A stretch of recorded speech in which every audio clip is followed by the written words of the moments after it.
पड़गाहन किया। पड़गाहन में कहा, हे स्वामिन, नमोस्तु नमोस्तु नमोस्तु, अत्र अत्र अत्र, तिष्ठ तिष्ठ तिष्ठ। देखो, जो प्रतिदिन आहार देते हैं उनकी विशुद्धि भिन्न हुआ करते हैं, और जो जीवन काल में पहली बार आहार देते हैं और प्रथम बार पड़गाहन करते हैं, उनके अंदर एक अभूतपूर्व विशुद्धि हुआ करती है। एक प्रतिदिन देने वाला श्रावक है और एक जीवन में पहली बार देने वाला श्रावक है।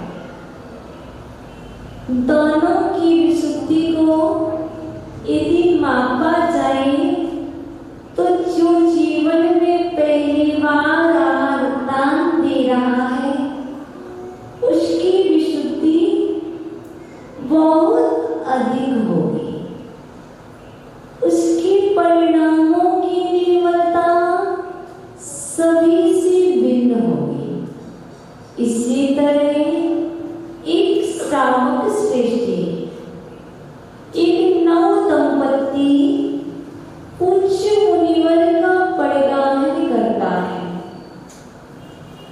अपने जीवन संगिनी के साथ,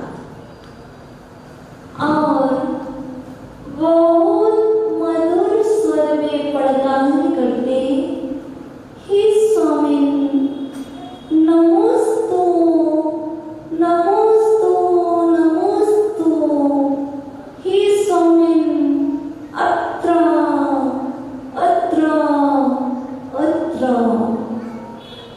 और जैसे मुनिवर के कानों में शब्द पड़ते हैं और मुनिराज एक दृष्टि डालते हैं, कौन है जो आज अद्भुत पड़गाहन कर रहा है। मुनिवर ने शब्दों को सुना, व्यक्ति को नहीं देखा। जब कानों में शब्द पड़े तो प्रिय लगे, तो वह व्यक्ति कितना प्रिय होगा, एक कल्पना आप ही कर सकते हैं। और मुनिवर ने देखा, नौ दंपत्ति पड़गाहन कर रहे हैं और मुनिराज होले होले अहिंसा महाव्रत का पालन करते हुए एरिया समिति से चल रहे हैं और उस नव दंपत्ति को पड़गाहन दे रहे हैं। नव दंपत्ति ने पड़गाहन किया, एक नहीं 3 प्रदक्षिणाएं दी। प्रदक्षिणा के साथ भावों में विशुद्धि, हे मुनिवर, सम्यक दर्शन की प्राप्ति हो। हे मुनीश्वर, इस प्रदक्षिणा से मेरे जीवन में सम्यक ज्ञान की प्राप्ति हो और मेरी ये प्रदक्षिणा मुझे सम्यक चारित्र की प्राप्ति कराए। पड़गाहन हुआ, गृह प्रवेश कराया, उच्चासन दिया, पाद प्रक्षालन किया, नमस्कार किया, पूजन की, नवधा भक्ति की, नवधा भक्ति करके नौ दंपत्ति ने मुनिराज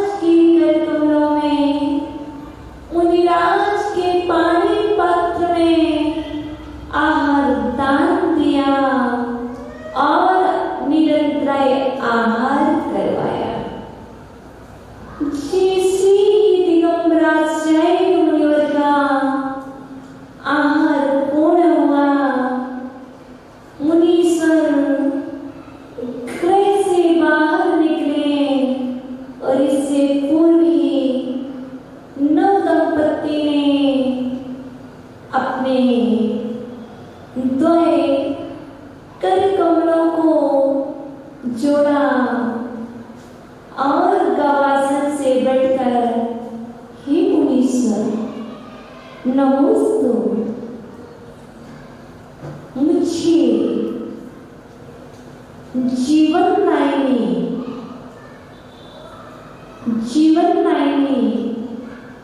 अमृतमयी जीववाणी का रसपान कराए।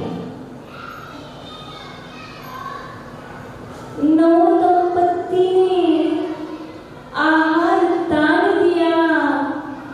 आहार दान के पश्चात मुनिराज से निवेदन किया, आप मुझे जीवनदायिनी अमृतमयी जीववाणी का रसपान कराए।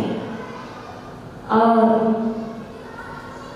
मैंने सुना है, आपने भी सुना है, मुनिराज दया की मूर्ति होते हैं, करुणा की मूर्ति हुआ करते हैं, जिनकी आत्मा के प्रदेश प्रदेश से अमृत झरता है। ऐसे हुए दिगंबर तपोधन मुनिवर कृपा करके दया दृष्टि से उपदेश देना प्रारंभ करते हैं। कहते हैं, हे श्रावक श्रेष्ठी, मैं आपके लिए मानतुंगाचार्य भगवान द्वारा रचित तृतीय एवं चतुर्थ काव्य का उच्चारण करवाता हूँ। आप इसे अभी कंठस्थ करें। आप रिद्धि मंत्र सहित मुनिवर ने उन नव दंपति के लिए तृतीय और चतुर्थ काव्य को कंठस्थ कराया और मुनिराज आशीर्वाद देकर के वन को प्रस्थान कर गए। गुरुवर की शिक्षा आज काम न आए कोई बात नहीं। माँ के द्वारा दी गई शिक्षा तत्काल काम नहीं आती है, तत्काल याद नहीं आती है। जब कष्ट आता है तब मुझे अपने गुरु की याद आती है। जब आपके जीवन में विपत्ति आएगी तो आपको याद आएगा, माँ ने कहा था, बेटा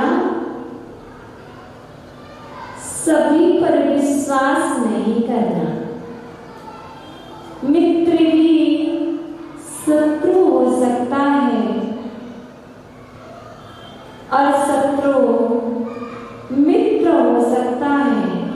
माँ ने कहा था, आप विश्वास करना तो आगों पर करना, आप विश्वास करना तो गुरुओं पर करना। ऐसे ही उस नव दंपति के जीवन में प्रतिदिन की तरह वह अपने कार्य को अच्छी तरह से कर रहा था।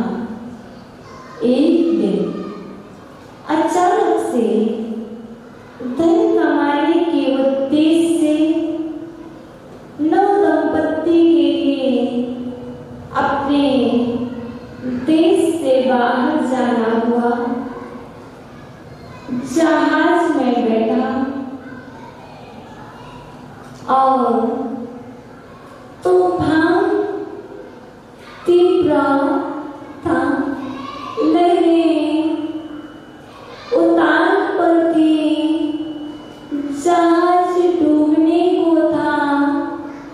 जहाज में हजारों लोग बैठे थे। जब सहारा किसी का नहीं होता है, जब सामने मृत्यु आ जाती है, या तो समय प्रभु याद आएंगे या गुरु याद आएंगे। और वह नव दंपत्ति बहुत सहज था, साहसवान था, समता को धारण करने वाला था। जहाज में भी बैठा लेकिन अपने अंदर में डूबा। उसे बाहर में कुछ भी नहीं दिखाई दे रहा था। और जैसे संसार रूपी जहाज है, इस जहाज में सभी श्रावक गण बैठे हुए हैं और इसी के मध्य एक सम्यक दृष्टि नव दंपत्ति बैठा हुआ है। उसी तरह सभी श्रावक गण जोर जोर से चिल्ला रहे थे, आवाज कर रहे थे, बचाओ बचाओ बचाओ, जहाज डूब रहा है, डूब रहा है। और नव दंपत्ति के कानों में शब्द पड़े, जैसे शब्द मुनिराज के कानों में पड़े थे, हे स्वामिन नमोस्तु नमोस्तु नमोस्तु।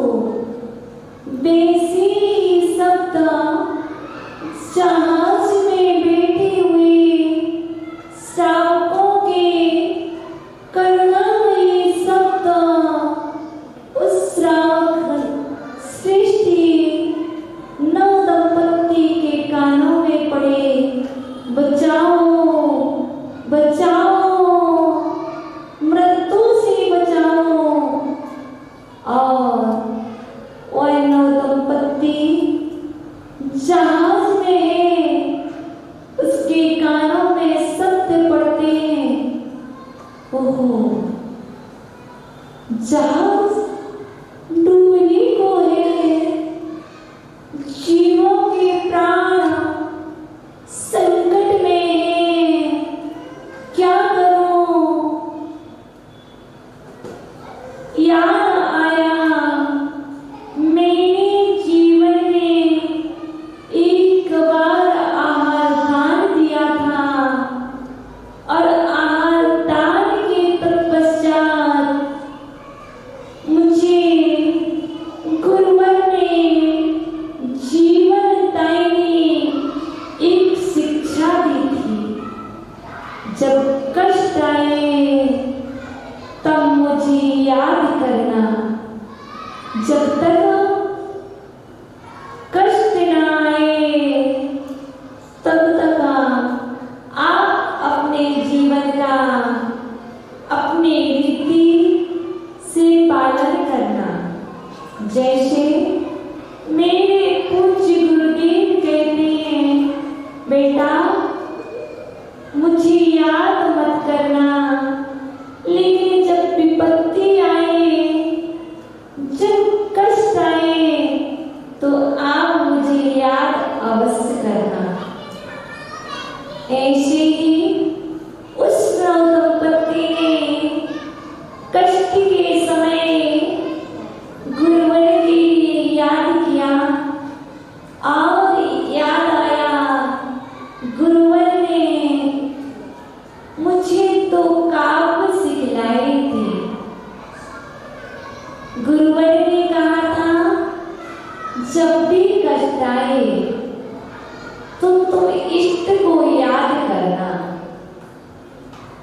भक्तामृत स्त्रोत सभी के लिए इष्ट है, सभी के लिए प्रिय है और गुरुवर की शिक्षा है।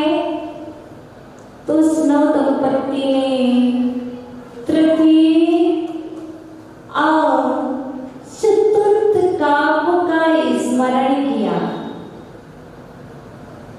स्मरण करने से तात्पर्य उच्चारण से, उच्चारण किया, उच्चारण के साथ मंत्र को बोला, रिद्धि को बोला, दोनों का एक साथ उच्चारण किए। उच्चारण करके 3 से 4 बार ही नव दंपत्ति उच्चारण कर पाया और एक चेतन सजीव प्रतिमा उसके सामने प्रकट हुई और हाथ में एक रत्न देकर के अंतर ध्यान हो गए। वह सजीव प्रतिमा कौन थी, उसका नाम क्या था? वह जिन शासन की रक्षिता तृतीय और चतुर्थ काव्य में निवास करने वाली देवी, जिसका नाम था प्रभावती, वह नव दंपत्ति के हाथ में रत्न देकर गई। जैसे ही वह देवी अंतर ध्यान हुई, वैसे ही समुद्र का तूफान शांत हुआ और जीवों की करुणामयी पुकार शांत हुई। सांसें जो तीव्र चल रही थी वह मध्यस्थ हुई, मंद हुई और जहाज अपने गंतव्य पर पहुंचा। जैसे ही जहाज समुद्र के किनारे अपने मंजिल पर पहुंचा, तब सबके मन में विचार आया, आखिर कौन सी शक्ति थी, कौन था वह जिसने हम सभी के प्राणों की रक्षा की है। नव दंपत्ति ने सभी को अवगत कराया, कोई नहीं, मैंने गुरुवर को आहार दान दिया था और गुरुवर ने मुझे जीवनदायिनी एक शिक्षा दी थी। ते गुरुवर का आशीर्वाद है कि आज हम सभी के प्राणों की रक्षा हुई है। इसमें मेरा कुछ भी नहीं है, जो कुछ है गुरुवर का प्रसाद है। सभी के मन में जिज्ञासा उत्पन्न हुई, वह जीवनदायिनी अमृतमयी जिनवाणी कौन सी है जो आपके गुरुवर ने आपको दी थी। नव दंपत्ति ने सभी साधकों को बतलाया। आचेर भुवन मानतुंग स्वामी द्वारा रचित भक्तामृत स्त्रोत का तृतीय और चतुर्थ नंबर काव्य, जो युगल काव्य है, तृतीय और चतुर्थ काव्य में निवास करने वाली एक ही देवी है।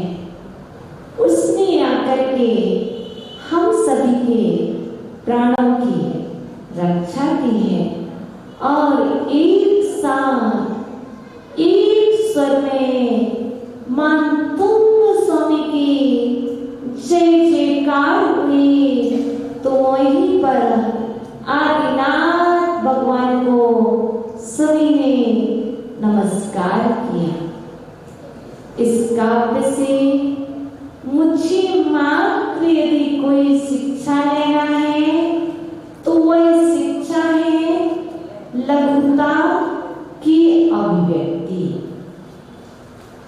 यदि नव दंपत्ति मुनिराज के चरणों में लघु होकर अर्थात विनम्र होकर सहज होकर निवेदन नहीं करते तो क्या मुनिवर जीवनदायी शिक्षा देते? नहीं देते।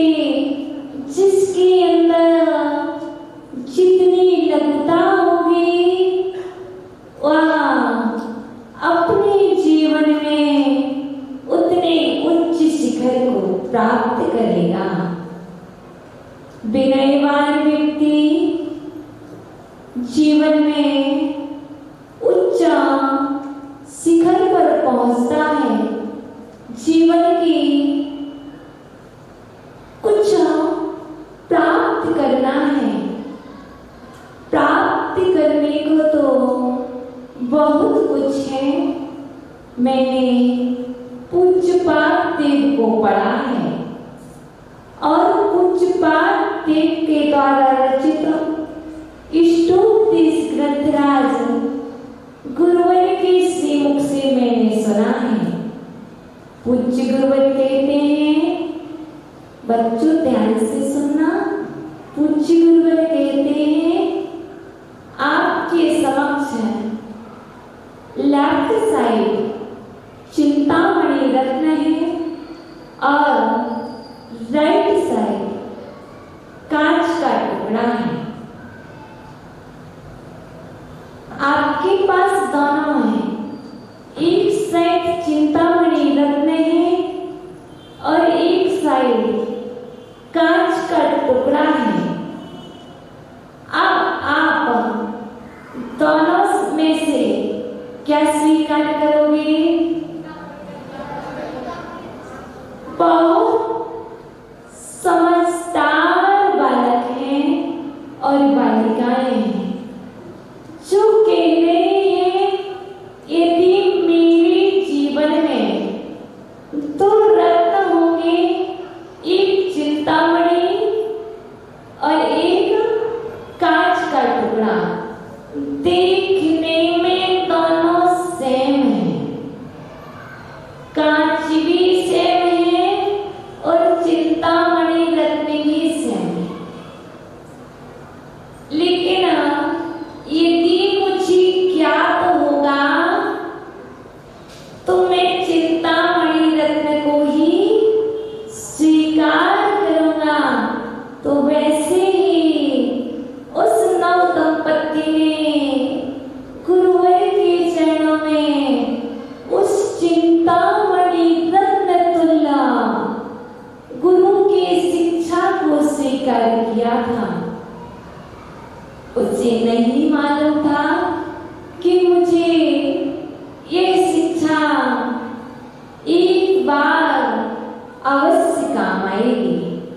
इसलिए ध्यान रखना, आज पढ़ रही हूँ, पता नहीं किसके जीवन में ये मानतों स्वामी द्वारा रचित स्त्रोत कब किस मोड़ पर काम आ जाए। क्योंकि जब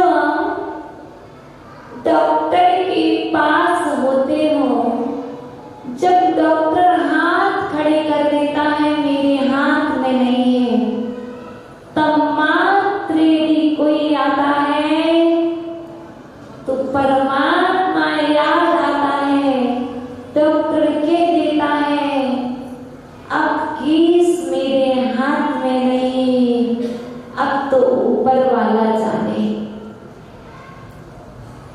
उस समय यदि कोई याद आएगा तो गुरुओं के द्वारा दी गई शिक्षा, गुरुओं के द्वारा बताए गए मंत्र, गुरुवर के द्वारा किया गया आपके लिए जिनवाणी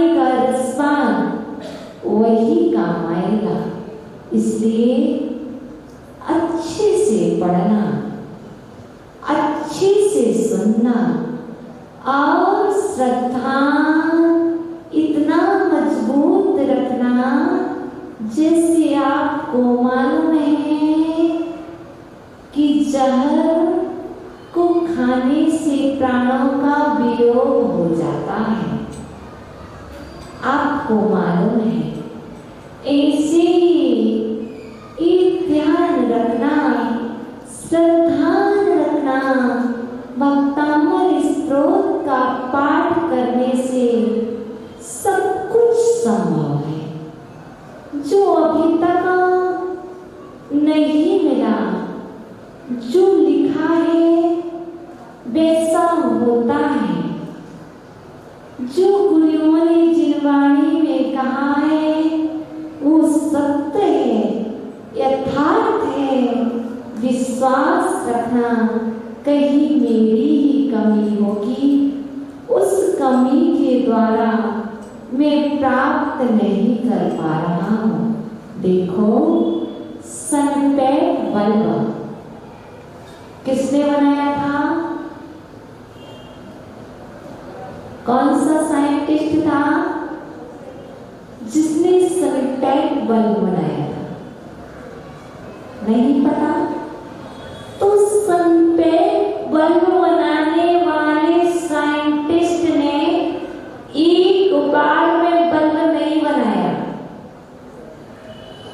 999 बार वह बल्ब बनाने में असफल रहा। और जब अंतिम लास्ट 1000 लास्ट बार जो बल्ब बनाया तो वह बल्ब कामयाब हो गया। ऐसे ही आपने अपने जीवन में अभी तक माना कि 999 बार भक्तामृत स्त्रोत का पाठ कर लिया है, माना कि, पर सफल नहीं हुए। तो साइंटिस्ट क्या सोच रहा था? ये नहीं सोच रहा था कि मैं असफल हुआ, वह सोच रहा था इस पद्धति से बल्ब नहीं बनता है, ये पद्धति ठीक नहीं है।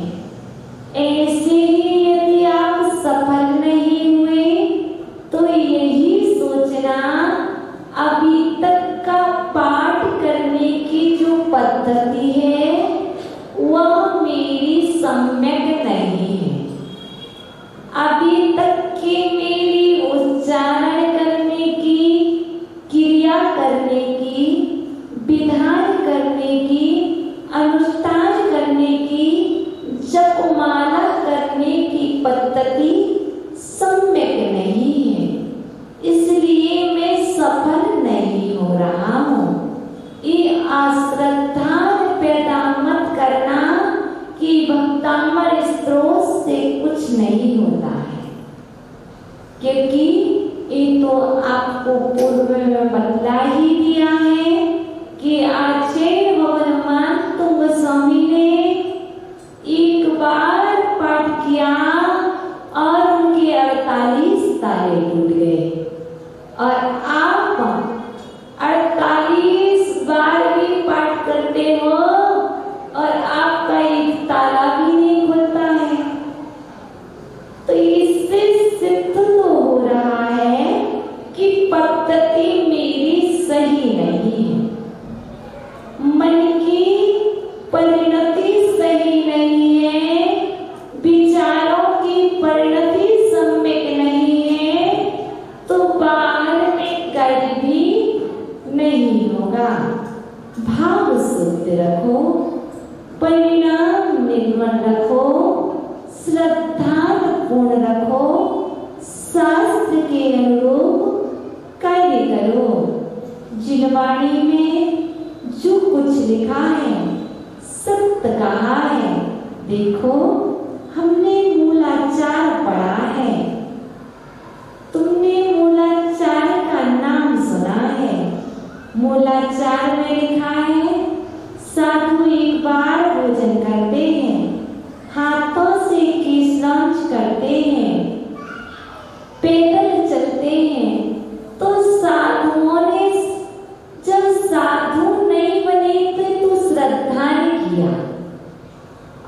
बाद में प्रैक्टिकल कर रहे हैं और वो सफल हैं।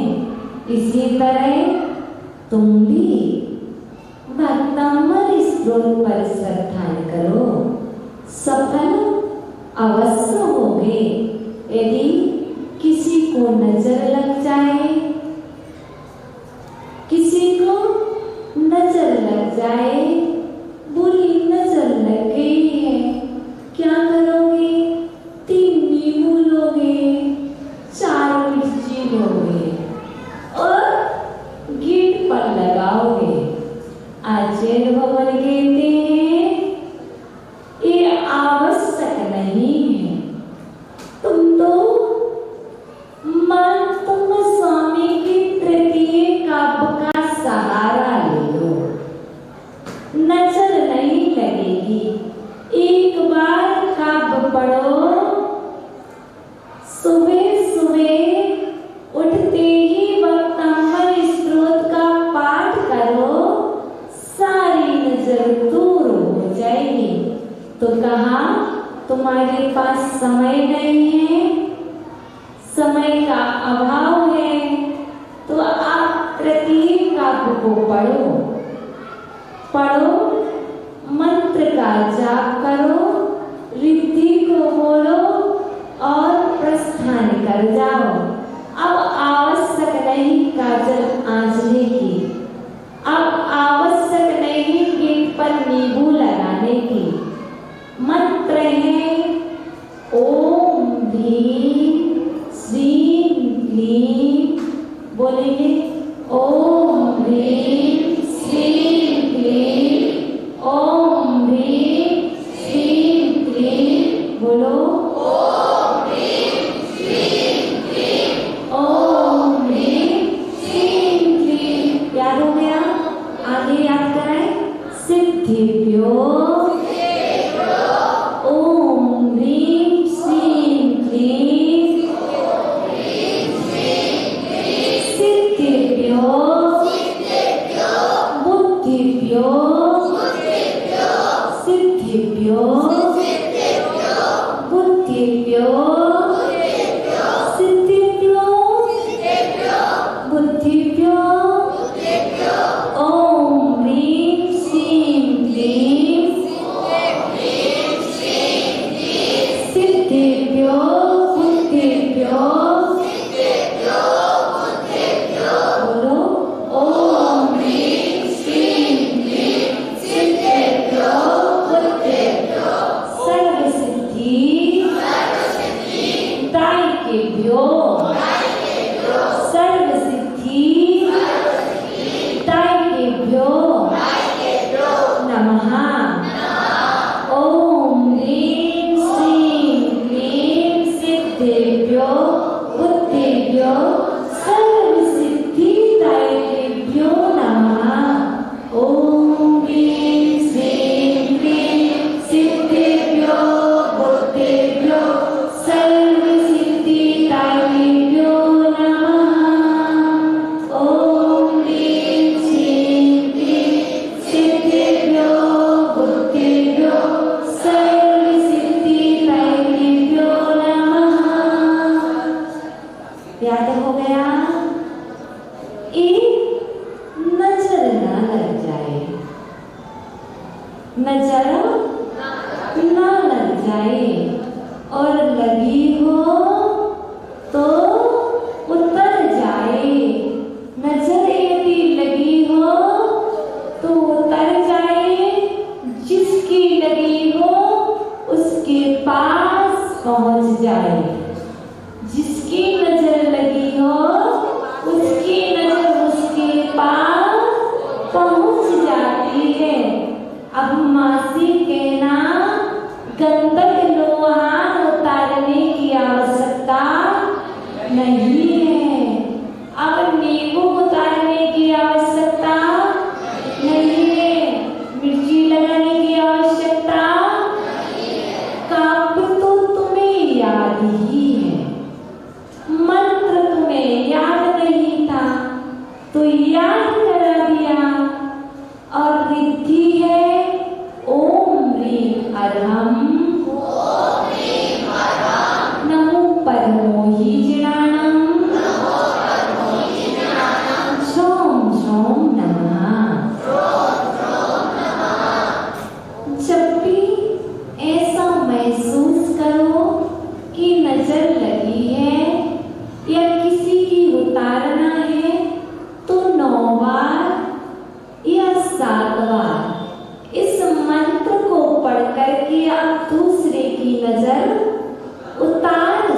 सकते हो। हम तो आगम को पढ़ेंगे, जिनागम में है आगम के बाहर जाना नहीं है, आगम में रहना है, आगम की मानना है और अपने सम्यक्त को बचाए रखना है।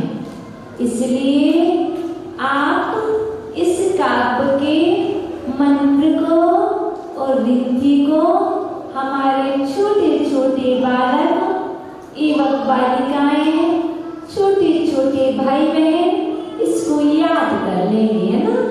कल हम वापस से सुनेंगे।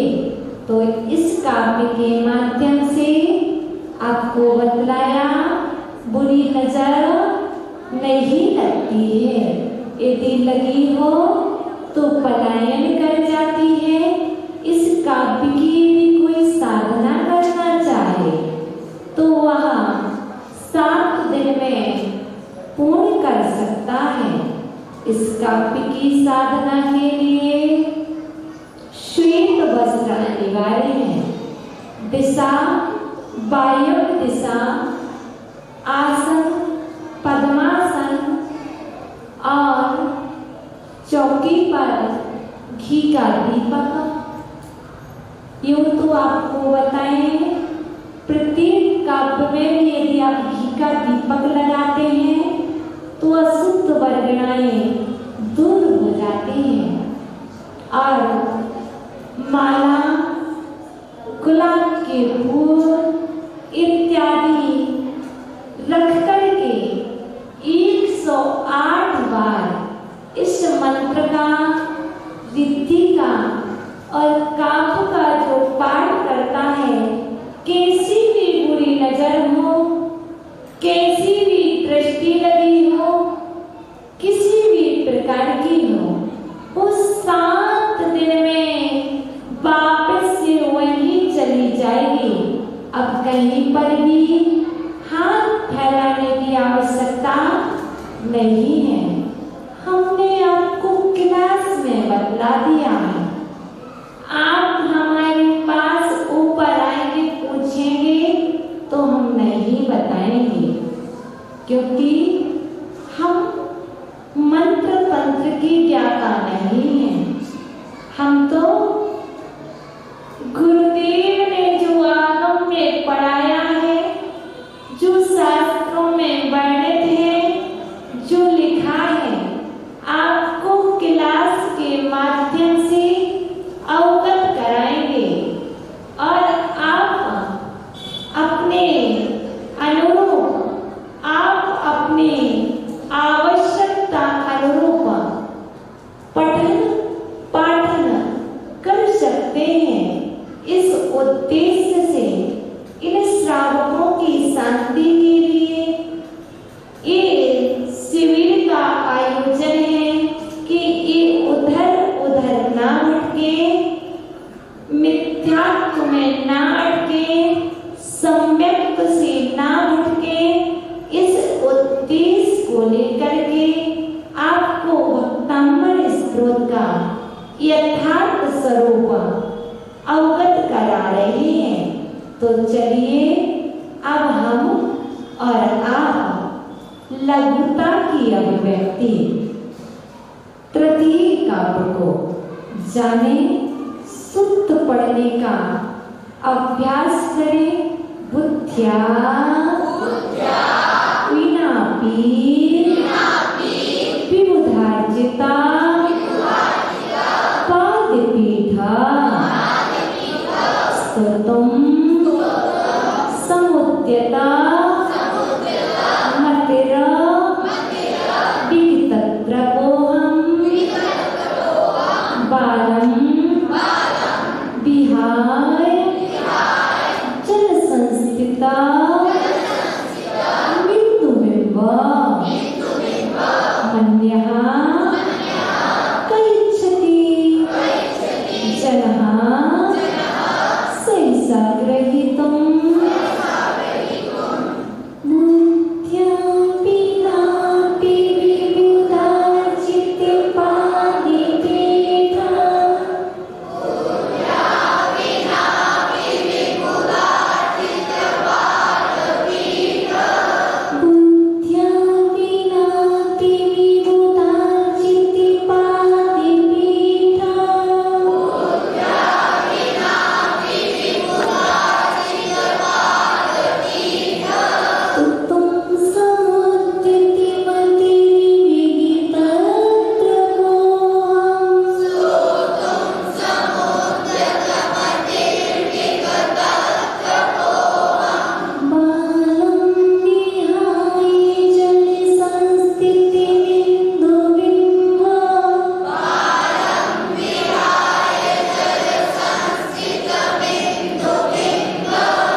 उच्चारण एक स्वर में करेंगे।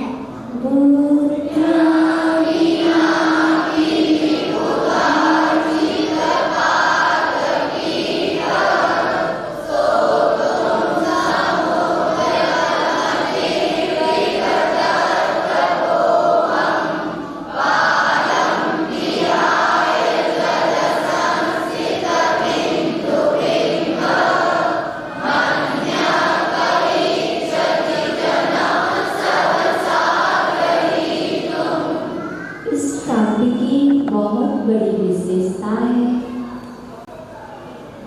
मैंने सुना है 9 देवता होते हैं।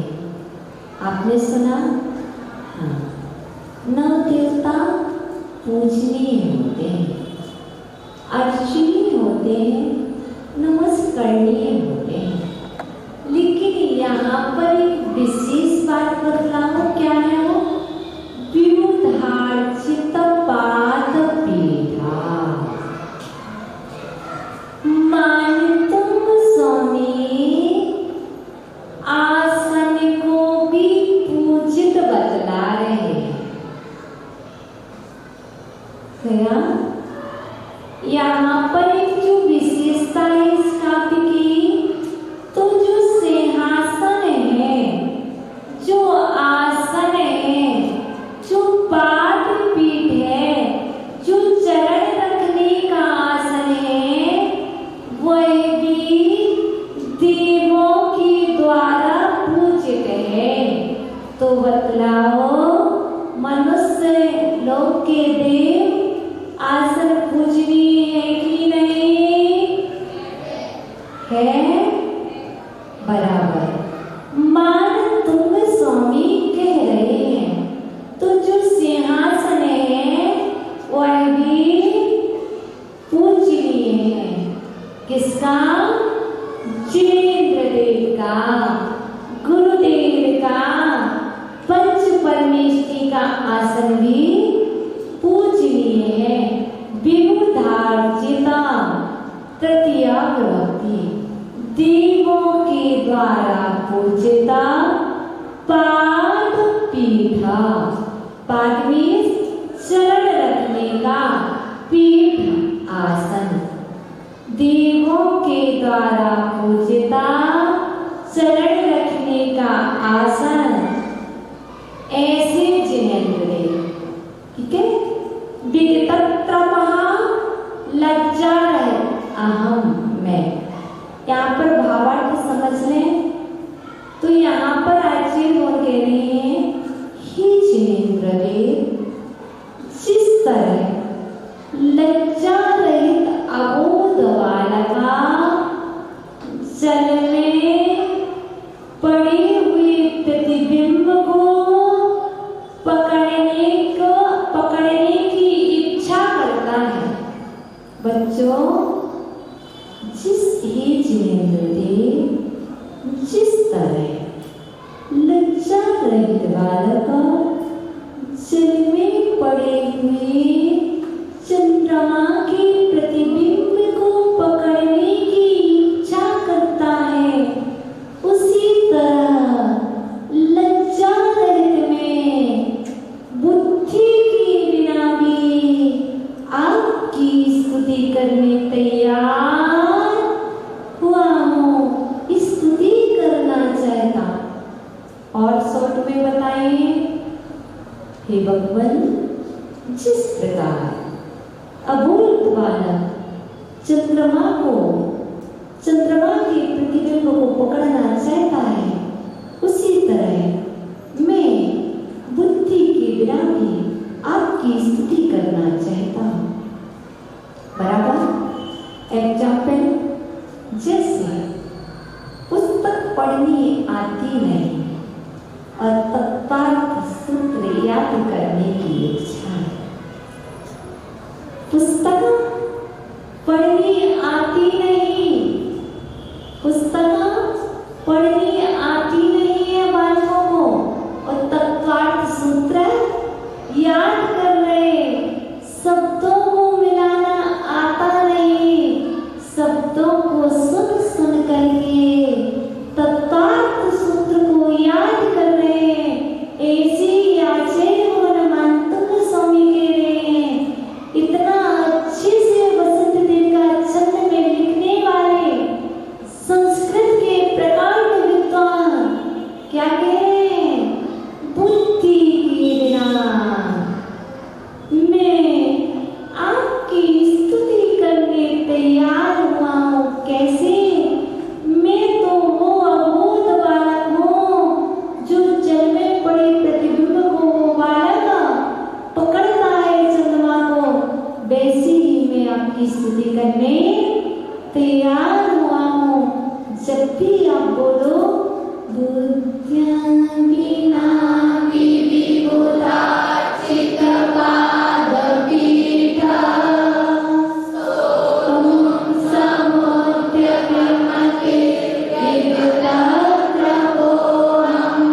बुद्धिभ्यो सर्वसिद्धिदायिकेभ्यो नमो नमः।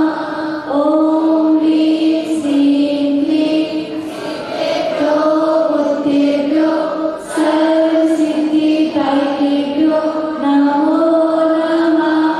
ॐ ह्रीं श्रीं क्लीं सिद्धेभ्यो बुद्धिभ्यो सर्वसिद्धिदायिकेभ्यो नमो नमः। नमो नमः। नमो नमः। ॐ शान्ति ओम। आज की क्लास पूर्ण हुई। बुद्धि समाधि, परिणाम सिद्धि, स्वात्मोपलब्धि, शिवसौख्य सिद्धि, चिंतामणि चिंतितवस्तुराणि त्वं वन्दमानस्तवमास्तु देवी। 9 बार नमो का मंत्र पढ़ेंगे, फिर उनकी जाएगी।